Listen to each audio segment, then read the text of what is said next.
Welcome to the quick guide to Morchok Heroic.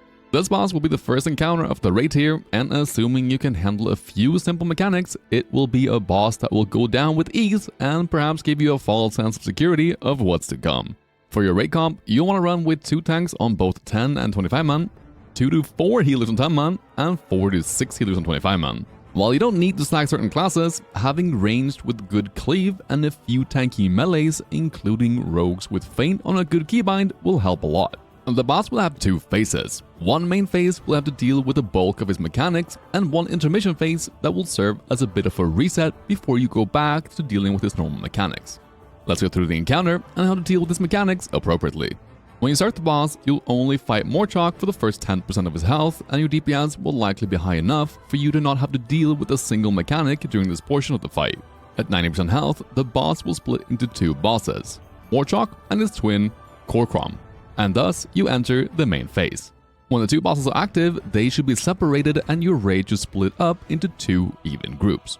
During this phase, you have to deal with 2 mechanics. The first one is Stomp, and it will do massive physical AoE damage that is split between all raid members within 25 yards, while dealing double damage to the tank and whoever is the closest target to the tank, while also leaving a debuff on everyone hits, increasing their physical damage taken by 100%.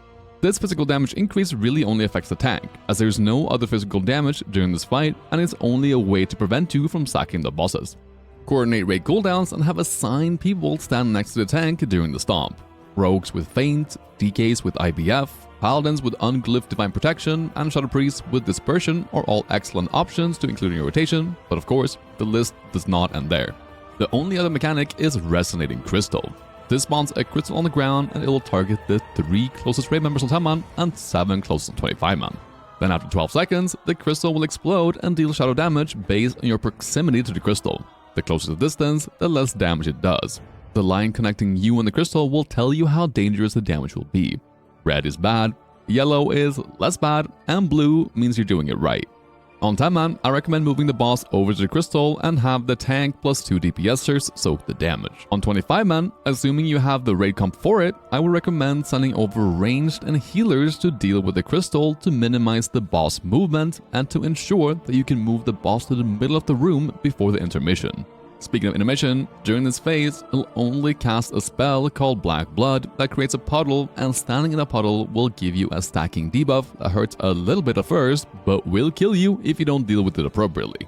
Luckily for us, during this phase, the boss will spawn rock pillars for you to stand behind to break the line of sight.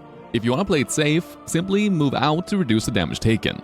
Most classes can milk the damage on the boss before moving out.